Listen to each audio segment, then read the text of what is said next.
is Trucks and Tractor Power, featuring the best in MTRA monster truck racing.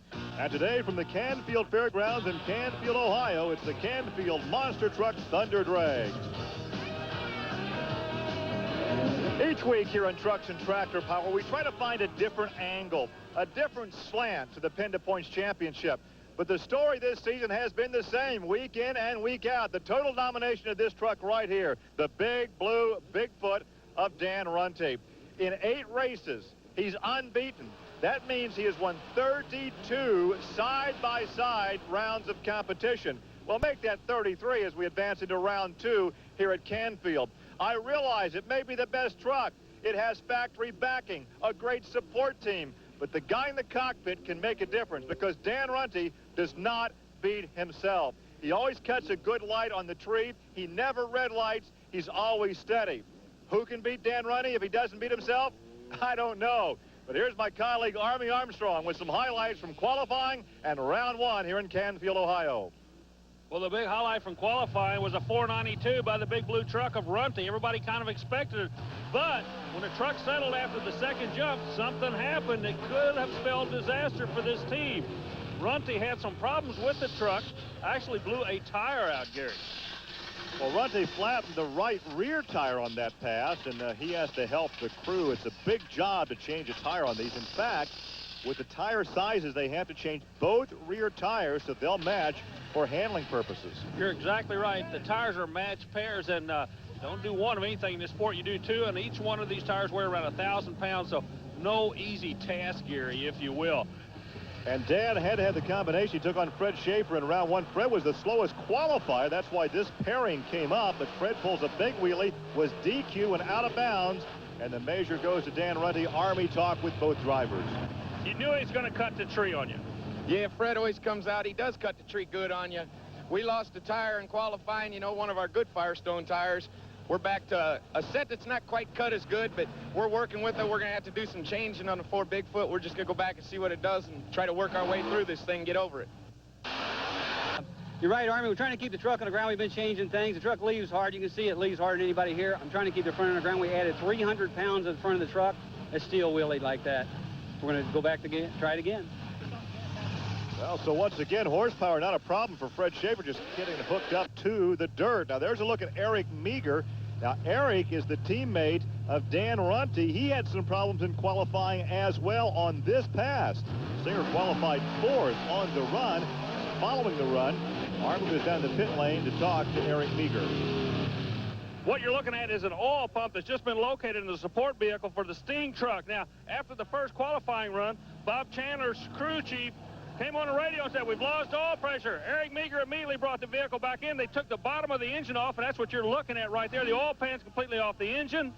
They have located the problem. They have the piece of equipment to put it back together. The big question is, will they get it back together in time to make the first round of elimination? Remember, this truck is number 2 in the national points chase. Well, Meager would make it out to the line to take on Tim Tesmer in Hercules. The Hercules was good enough on this run to come back as the second fast loser. And Meager would take the win in Stinger. Now here's another look at that tough landing by Tesmer, who also took a rough ride in qualifying. And speaking of wild rides, Alan Pizzo had quite a little journey in the Predator. Watch this. This is in qualifying. This is Alan Pizzo, an independent who is trying his best to compete with the factory-back teams. And after that qualifying run, we talked to Alan Pizzo. We've been struggling this weekend with a little bit of handling problems. We went and redone the truck this weekend, or last week. We changed the shock system around, and I'm finally getting to the point now where I'm getting my confident feeling back and driving and everything else, and it's just taking us a little bit to get the truck dialed in. But by the end of the weekend and by the end of this series, we'll be right there with the top of them. Allen came back in round 1. He would be paired up against Mark Hall and the Executioner. Now, Hall's time was good enough to come back as the fast loser, but the winner in that round was Alan Pizzo. We want to take a look at another wild ride. Todd Frolick in Rampage in the near lane. Dan Patrick and Sampson in the far lane. And Frolick almost hits the wall as he's trying to get this car shut down. It's a long shutdown area, but almost into the fencing. Well, Patrick became the second truck to DQ in round one out of that scary far lane. He's, of course, leasing this Dungeon of Doom truck from Bob Chandler, and we had a comment from Dan after that run. Dan, kind of a spooky run out there. Is your vision impaired at all by those side pieces? Well, it is at the staging lights, but when I get focused down a track, I'm okay. It's not what I'm accustomed to, but, you know, we're working around it. Tell me about that run. Well, I wheelied pretty good off the first set. I was kind of thinking he might wheelie and have to get out of it, so I kind of stayed with it. And usually, you know, they're inconsistent, and I was just trying to make a consistent run, and I got a little two-bit loose the other end. I got a little close to that concrete. Other action now from round one competition. Paul Schaefer had to take on his second truck, Bill Hazlitt, in the Super Truck 20, just by virtue of qualifying how they paired up. Now, he would take out Hazlitt, but this win would come with a price.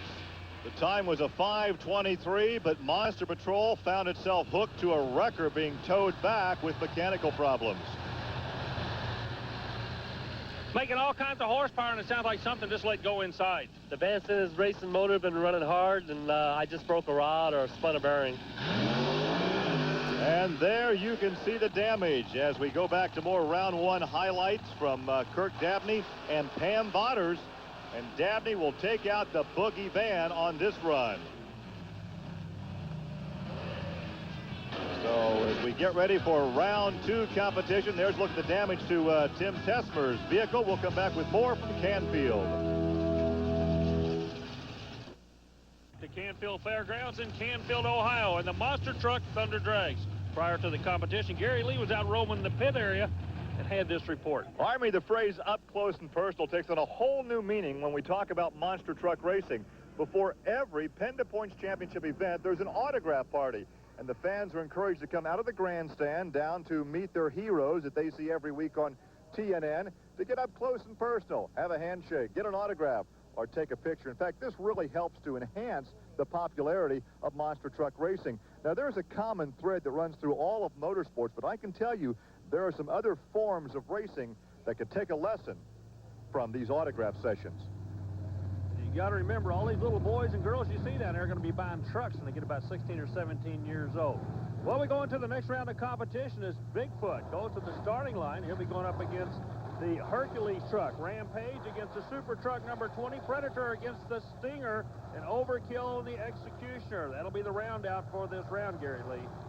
Tim Tesmer and Hercules against Dan Runte and Bigfoot. There's a look at Tim from the Buckeye State of Ohio. Didn't have to travel too far to be here this weekend. And he has the unenviable task of taking on the so far undefeated Dan Runte in the big blue Ford. You know, what you're looking at is a classic example of the factory racer against the privateer. And that's not taking anything against anybody. Dan Runte works just as hard as anybody out there. But you got a top end and a bottom end to the spectrum. And that's what you're looking at here. A guy on the far side's pulling all the money off his hip. Guy that's going to take the win cashes the corporate check. Well, of course, there's no ill effects there from the tire problem we saw in qualifying. They changed the rear tires on Bigfoot, and he went through round one and now has advanced to the semifinals with his victory here in round two. Gary Lee taught him how to do that, folks. Yeah. That's the Stinger impersonation from the grandstand up there. There's Rampage. Todd Frolic being staged against Bill Hazlitt in the Super Truck 20, which is a large version of the new Craftsman NASCAR Super Trucks. You know, and people really like this. Well, immediately people were drawn to this truck when it had the big number on the side. So the guys at NASCAR are doing a great job of marketing this new class of trucks. So it's the Fred Schaefer truck with Frolic in the cockpit there nearest your vantage point. Frolic's a good driver. Let me tell you something. It's a good truck. He's a good driver.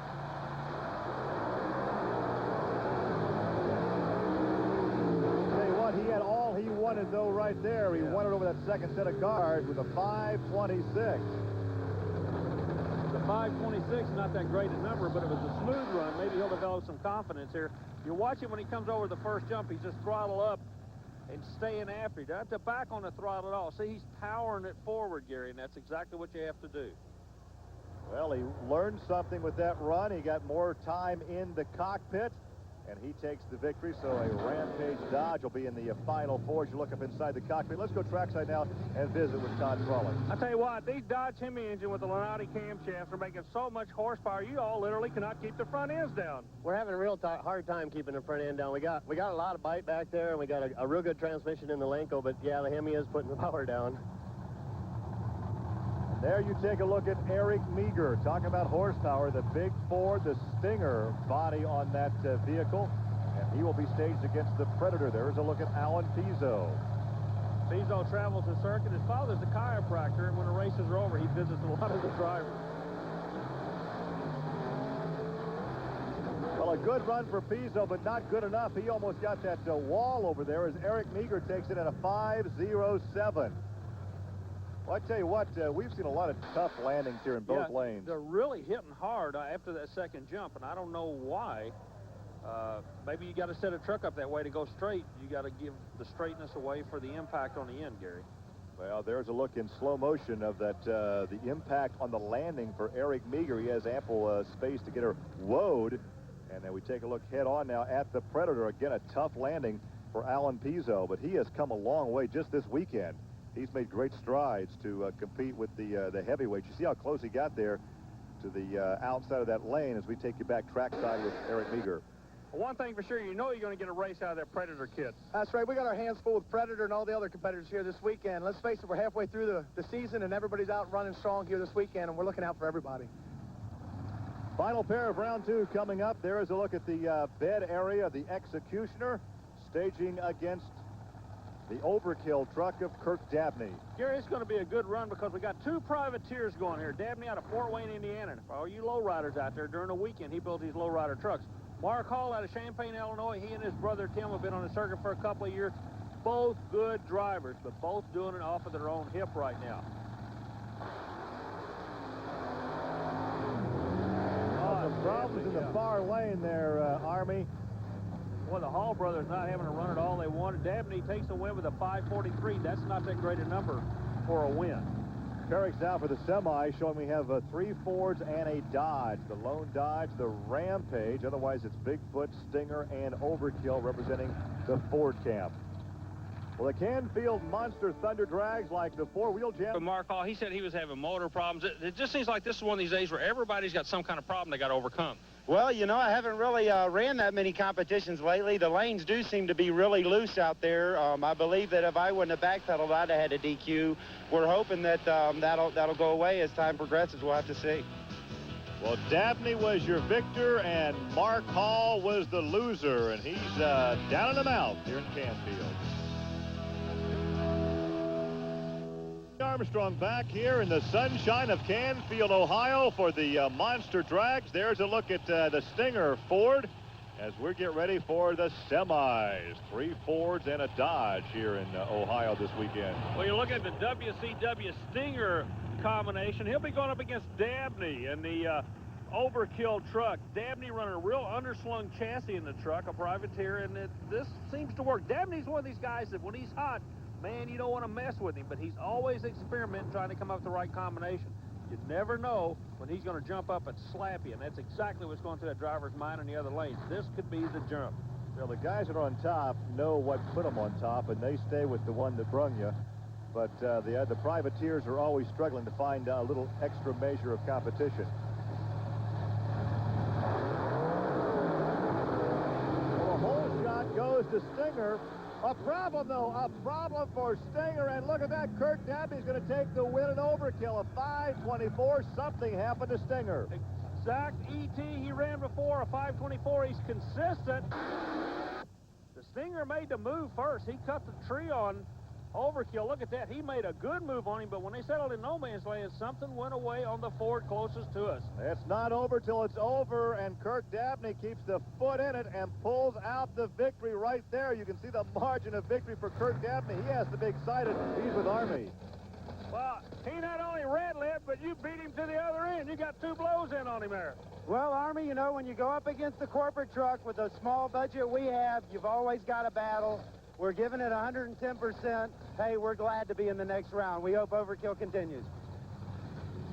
Well, as we get ready to stage for our next pairing, A burnout of the Rampage Dodge, but hey, Eric Meager did not cut the good light after all. Red lighted, he's with Army. Well, they say you live by the gun, you die by the gun. That's exactly right. Live by the light, die by the light. We had some problems. Training was going away on us, as you saw on the pass. We knew we were going to have to get a good jump. We tried, it didn't work, but sometimes it does, sometimes it doesn't. Well, now we have Dodge against Ford. There is the big blue Bigfoot Ford of Dan Runte. Has yet to taste a loss this season. Has won every round of competition. He goes up against the black Dodge Rampage. And you know, this guy has got Runte in his crosshair. Just a win here could make your whole year if you're from the Dodge camp. Well, everybody at this point has that big blue truck in the crosshairs.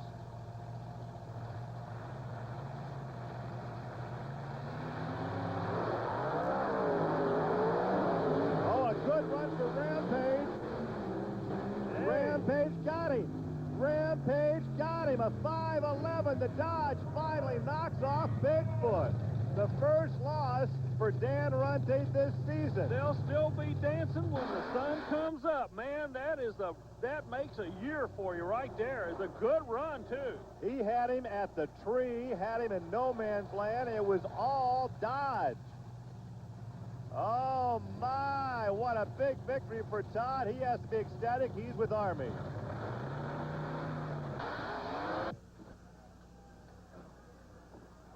Todd, when you came in, I heard you ask the crew, did you get him? Was it that close on the other end? I really couldn't see him, Army. I was concentrating so hard on that. In a sport, there comes a time when it changes. Son, you just changed the sport right here. Right now, you the man. That feels so good. He hasn't been beat all year. We've been trying really hard. I'm glad we're the ones to do it. Well, the gunslinger just got shot down. Ford loses to Dodge. Here's Dan Runte. Dan, Todd said it was so close down there, he had no idea who won that race. It was a close race, Army. I mean, it was right down there. The wire got a little crossed up there in no man's land, as you call it, and had to lift to get the front end back down to get it back to the second set. It's just a chance you got to take. We'll be back later. We'll get another one. So for the first time this season, we're going to see somebody in victory lane. Time here in Canfield with the crew of Overkill and the Dodge team also looking on. It's going to be Dodge against Ford, but a surprising outcome. That man right there, Todd Frolick, knocking out Dan Runte's Bigfoot Ford. And there is Kirk Dabney and Overkill. What do they say? The king is dead. Long live the king. It's a whole new ball game right now. And that run could make the whole year for the Dodge team. If the Ford was beat, it took a Dodge to do it. The big Dodge Hemi horsepower did it as we await the launch. Another good race, Gary. And it is the Dodge. The Dodge takes the victory. The Dodge, Todd Frolick, a 5.09, takes the victory, and his truck owner has to be ecstatic. Here's Fred Schaefer. 524. Fred, real quick, let me grab you. You've been the spearhead of this team. That's your number 2 truck. You picked the driver to go in there. It's been a tough road to hoe, but you and the Dodge guys have just stayed after it tenaciously. Congratulations. Thanks, Army. You know, these trucks turn the 2 fastest times our first weekend out, and it's been problems with wheelies and track conditions and different ramps and stuff, and we're trying to get her lined out. We're just coming right along. You always believed the Dodge was the way to go. You always believed there's no doubt in your mind that Mopar is the best truck out there. Today, I think you guys have turned a major corner. You're right, Army. That new Dodge Ram and the horsepower we're making is unbelievable out there. I mean, anybody can see it the way the thing leaves the line, and we're just tickled to death with what we got. And let's take a look again at what they have. Here is Todd in the left-hand lane as you look at the screen. Looked like a good hole shot there for Kirk Dabney, but right through no man's land, it was the horsepower of the Hemi that got him up and over that last section of cars, and he wins it as we take a look now at the current point standings. Runte still the runaway leader over Meager, Schaefer, Frolick, and Hall, and here is your victor today in Canfield. It's got to be a super day for you. Congratulations to you and the rest of the Dodge team, though. Oh, that's just it. It's a whole Dodge team, Army. I mean, like I said before, us guys at the shop have worked so hard on these trucks trying to figure out what's wrong with them, keep the nose down and all that, but hopefully it's coming around. We talked to Fred earlier. He said there's no doubt in your mind that you had the horsepower and everything. It's just getting that brake. I think you got it today. We did get it today. We're starting to get it dialed in. I really believe we can keep the front ends down the rest of the year here. Time to go back and sign autographs. Congratulations. Appreciate it. Thank you. For Army Armstrong, I'm Gary Lee. We'll see you next week on Trucks and Tractor Power. Now here's news of an